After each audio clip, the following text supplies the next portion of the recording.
आएगा आइंदा Pakistani father and सन तो रिएक्शन। कैसे हैं आप साहब? मेरा नाम वजाहत है। मेरा नाम नदीम। तो यार भाई साहब आज हम रिएक्ट करने वाले हैं भारतीय बजाज की दुनिया में धूम। देख पाकिस्तान को पड़ रहे हैं मिर्गी के दौरे। वाकई कोई शक तो नहीं है ना यार वैसे एक बात है, अफगानिस्तान में भी बजाज बिल्कुल, है। मैं भी यही चीज बोलने वाला था। तो भाई साहब वॉच करते आखिर किस तरह से बजाज ने भारत का नाम पूरी दुनिया में रोशन किया हुआ है। तो जल्दी से वॉच करते कौन करते हैं स्टार्ट। ये है बजाज पल्सर।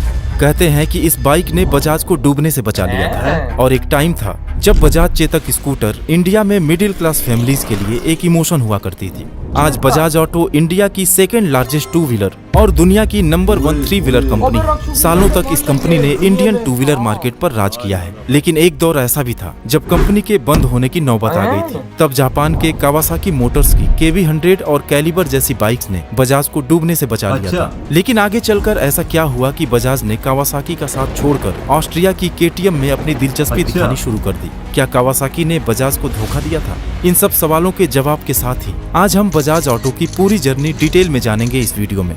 दोस्तों कहानी की शुरुआत होती है 1889 में, जब राजस्थान के एक छोटे से गांव में एक गरीब मारवाड़ी के घर जमुनालाल बजाज का जन्म हुआ। और सिर्फ 5 इयर्स की एज में ही एक राजस्थानी बिजनेसमैन बछराज बजाज ने उन्हें अपने ग्रैंडसन के रूप में गोद ले लिया। अंग्रेजों के साथ उनके काफी अच्छे रिलेशंस थे और वो महाराष्ट्र में रहकर कॉटन ट्रेडिंग का बिजनेस किया करते थे। केवल 4 साल के फॉर्मल एजुकेशन के बाद ही जमुनालाल भी इसी बिजनेस से जुड़ गए और बिजनेस के तौर तरीके सीखने लगे। बछराज जी की डेथ के बाद जमुनालाल बिजनेस को अपने हाथों में ले लिए और 1927 में Bachhraj and company private limited के नाम से एक नई कंपनी की नींव रखे और इस तरह बजाज ग्रुप के विशाल बिजनेस एम्पायर की शुरुआत हुई।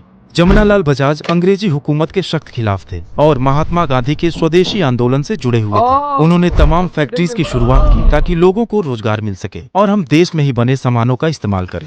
गांधी जी के कहने पर उन्होंने 1931 में यूपी के लखीमपुर खीरी में हिंदुस्तान शुगर मिल की शुरुआत की, जो आज बजाज हिंदुस्तान लिमिटेड के नाम से जाना जाता है और एशिया का सबसे बड़ा शुगर मिल है। जमुनालाल जी जब गांधी जी के साथ फ्रीडम मूवमेंट में काफी बिजी रहने लगे तो बिजनेस को उनके बड़े बेटे कमल नयन बजाज संभालने लगे, जो कैम्ब्रिज से अपनी पढ़ाई पूरी करके वापस आए थे। और बिजनेस संभालते ही उसको स्कूटर्स, 3 व्हीलर्स, सीमेंट, स्टील और इलेक्ट्रिकल अप्लायंस जैसे कई अलग अलग सेक्टर्स में डाइवर्सिफाई करना शुरू कर दिया। 1945 में उन्होंने Bachhraj trading corporation private limited की नींव रखी, जिसे आज हम बजाज ऑटो के नाम से जानते हैं। दोस्तों वैसे तो बजाज ग्रुप आज इंडिया की 3rd लार्जेस्ट बिजनेस ग्रुप है, जिसका कंबाइंड मार्केट कैप लगभग 8 लाख करोड़ है। लेकिन आगे वीडियो में हम सिर्फ बजाज ऑटो की जर्नी को डिटेल में जानने वाले हैं। आजादी के बाद हमारे देश में 2 व्हीलर्स की सख्त जरूरत थी, लेकिन हमारे पास न तो इसकी टेक्नोलॉजी थी और न ही रिसर्च और डेवलपमेंट की सुविधाएं, और साथ ही गवर्नमेंट की तरफ से इतनी पाबंदियां थी कि कोई भी विदेशी कंपनी इंडिया में अपना बिजनेस नहीं कर सकता था। इसलिए कमल नयन बजाज यूरोपियन कंट्रीज से 2 व्हीलर्स और 3 व्हीलर्स इंपोर्ट करके बेचने लगे। फिर साल आया 1959, जब उन्हें गवर्नमेंट से प्रोडक्शन का भी लाइसेंस मिल गया और अगले ही साल कंपनी को बजाज ऑटो के नाम से एक पब्लिक लिमिटेड कंपनी बना दी गई। लेकिन अब मुश्किल तो ये था कि आखिर प्रोडक्शन किया कैसे जाए, और इसके लिए बजाज ने इटली की एक फेमस ऑटोमेकर पियाजियो के साथ एक डील साइन किया, जिसमें उन्हें वेस्पा स्कूटर के भारत में बनाने और बेचने का लाइसेंस मिल गया। वेस्पा पियाजियो की एक सक्सेसफुल स्कूटर थी जो इटली और दूसरे यूरोपियन देशों में काफी पसंद की जाती थी,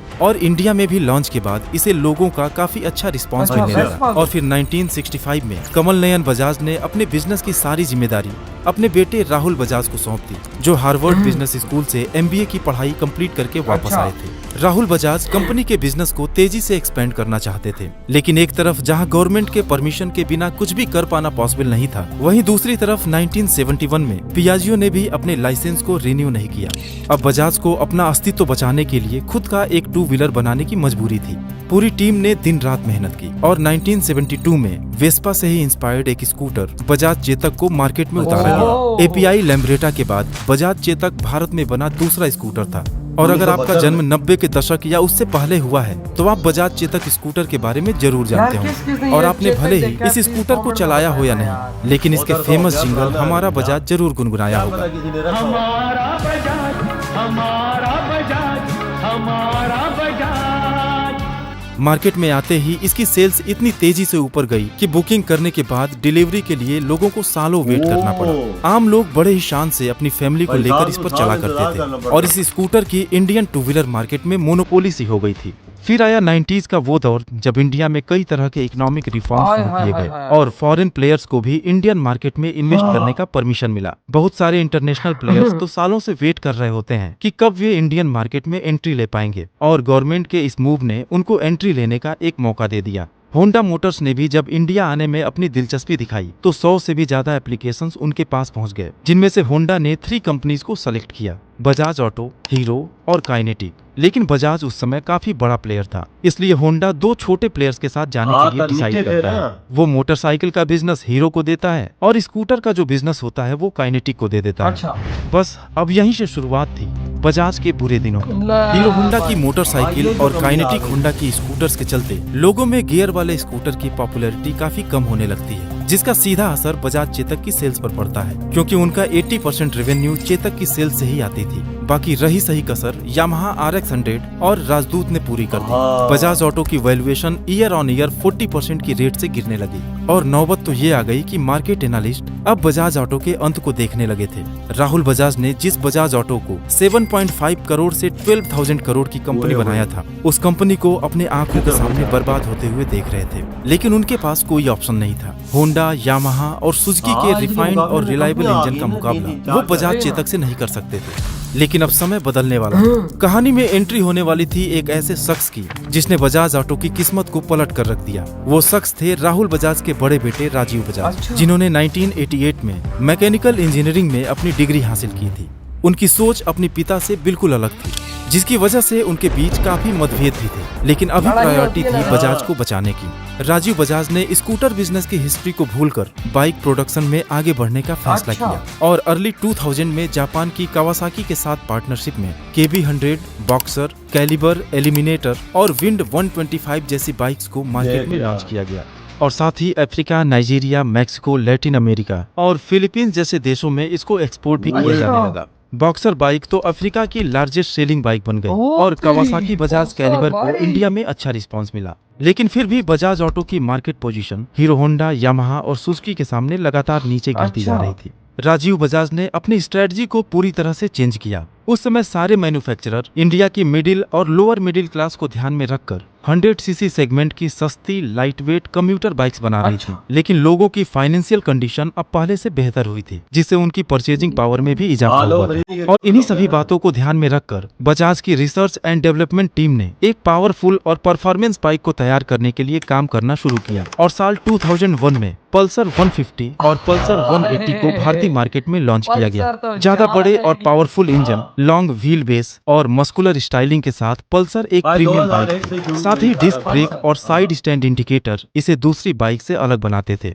राजीव बजाज की डिफरेंट स्ट्रेटजी काम कर गई और पल्सर बाइक ने मार्केट में ऐसी धूम मचाई कि बजाज ऑटो एक बार फिर कंपटीशन में वापस आ गया। इसके साथ ही 100cc कम्यूटर सेगमेंट में भी अपनी पकड़ मजबूत करने के लिए 2006 में बजाज प्लेटिना को भी लॉन्च किया गया, जो आज भी टॉप सेलिंग बाइक्स में शुमार है।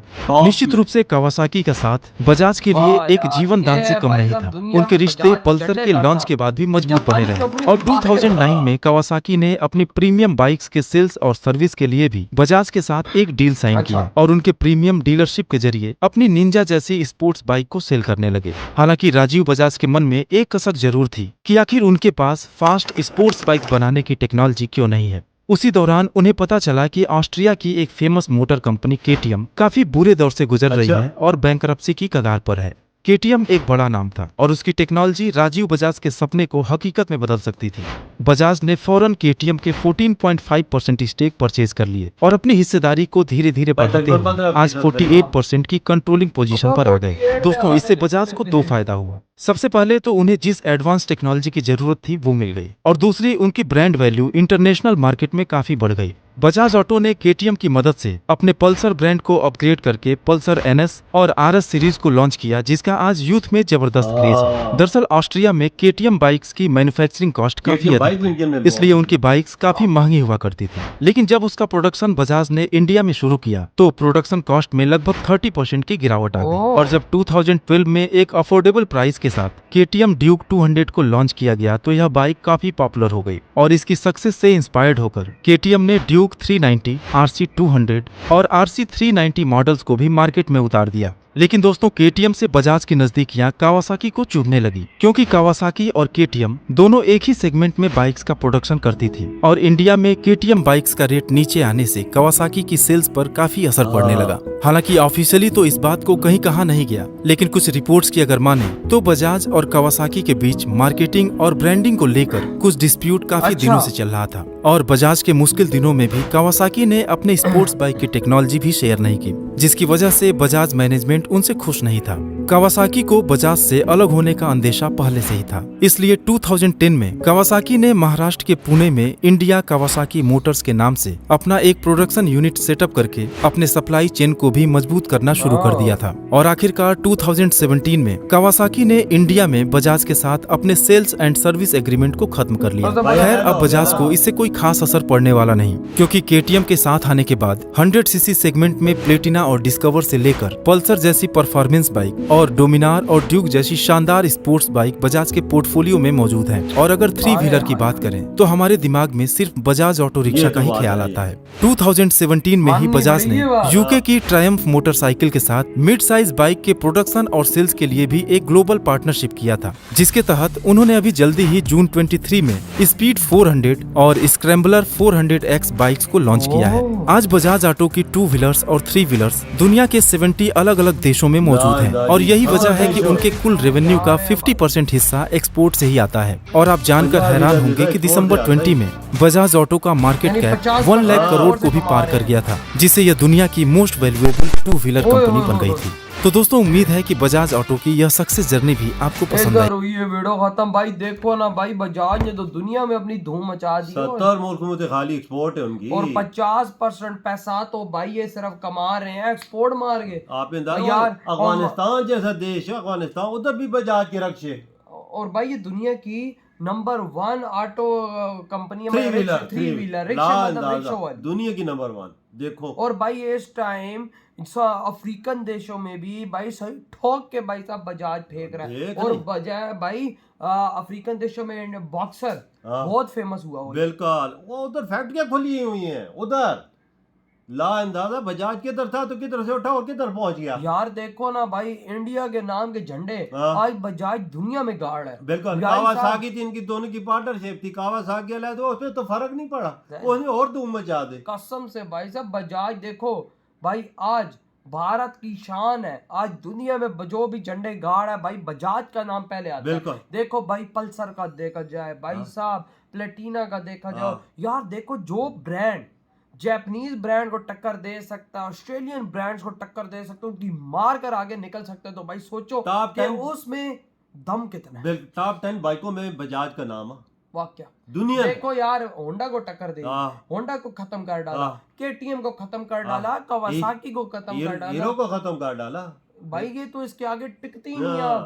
फिर आपने अंदाजा लगा ना बजाज किस तेजी से आगे गया है। वही ना। और भाई जो 3 व्हीलर की बजाज की बात की जाए वो तो भाई हमने अपनी आंखों से देखा है कि अफगानिस्तान में आज पाकिस्तान के साथ हालात ठीक होते, अगर आज हम लोग मस्ती इंडिया के साथ ना करते तो बजाज पल्सर, बजाज का ऑटो रिक्शा आज सस्ते सस्ते पाकिस्तान में घूम रहे होते। यार ऑटो रिक्शा सारा इलेक्ट्रिक है बजाज का। हाँ अभी तो उन्होंने इलेक्ट्रिक निकाल लिया है। बिल्कुल ऐसे ही, कितनी आसानियां पैदा कर दी। आज धूम भाई साहब दुनिया में मची हुई। अफ्रीका का कोई देश ऐसा नहीं है जिधर ये बजाज की चीजें ना। दुनिया के 70 देशों में इंडिया का झंडे गाड़े हुए हैं लोगों ने। और साथ देखो सीमेंट और सरिये का काम और स्टील का काम और शुगर मिले तो और क्या क्या काम है। वो देखो ना बाइक का अलग, ये काम अलग, पता नहीं कितने 1000 करोड़ का तो खाली बिजनेस है इनका।